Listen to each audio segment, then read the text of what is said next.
Hello everyone, Eco Austin here. How's everyone doing today? So sorry I was gone for that little bit. If you haven't seen the last video uploaded on this channel, I do now have a podcast up on Spotify called Ecokinesis. That's Ecokinesis.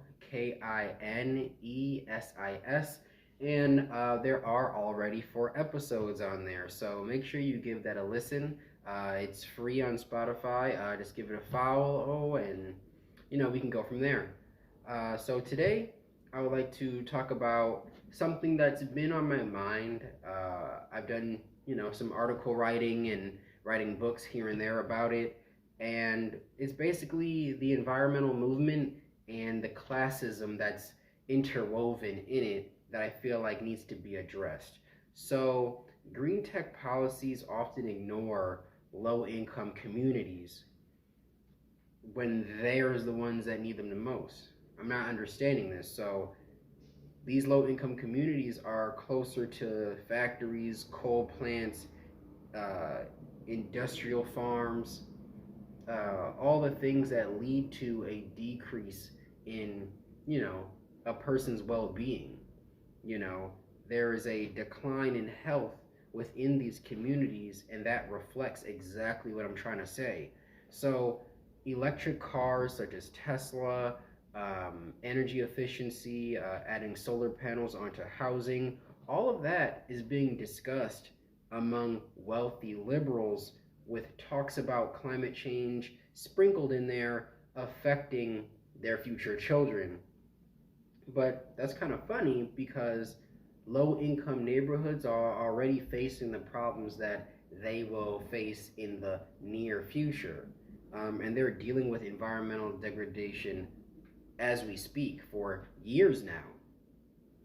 So, air pollution, water contamination, and being able to clean up the effects of natural disasters, or the ability to not clean it up all impact their health and even housing security more directly than anyone else.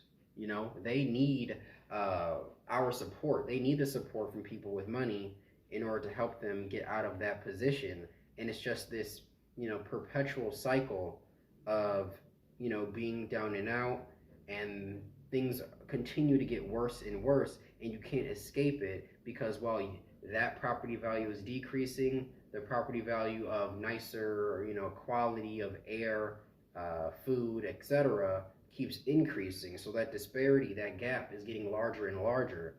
So when it comes to politics, something I don't really talk about is that Democratic leaders shake hands and pat themselves on the back for pro environment initiatives while completely disregarding, neighborhoods in poverty.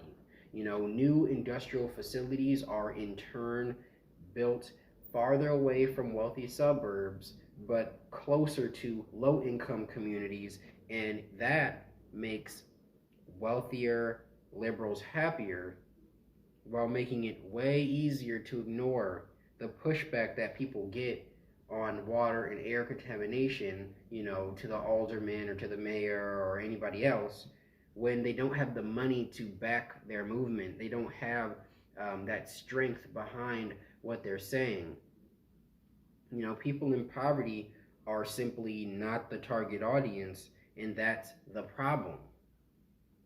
We need to make sure that we're doing everything that we can, everything in our power to make sure that we're looking out for the people that can't defend themselves. I think that's the whole point of education, like understanding where someone else can come from, learning about how it can be fixed, and then applying your knowledge, your opportunities to that problem. There's no point in talking amongst yourselves when you're not the one actually dealing with it unless you're going out there and actually helping that person, actually pulling them out of the mud in order to have them, their children, and their future grandchildren live better lives. So just wanted to put that out there. Wanted to address something. I did come out with an ebook around 2 years ago now. I just got some royalties from that, so that's why it reminded me to tell you guys since I opened up this YouTube channel. It is called Changing for the Greener. It discusses environmental injustice and classism. It is currently on Amazon. You can get it, like I said, it is an ebook, so you can get it Kindle or just keep it as an app on Amazon. It's $2.99, not much at all. You know, this is not a shameless plug. I'm just putting it out there if you are more interested in the topic of environmental injustice and environmental classism, and basically how deep it goes, how systemic it goes, and what can be done about it. So thank you guys for watching. I'll make sure I'll post tomorrow, and if not tomorrow, probably Sunday. I'm just trying to get a consistent upload schedule, and pairing it well with my Spotify podcast. So make sure you like, comment, subscribe, all that good stuff. And on top of that, make sure follow me on Spotify at Ecokinesis. The name ECOKINESIS. Peace.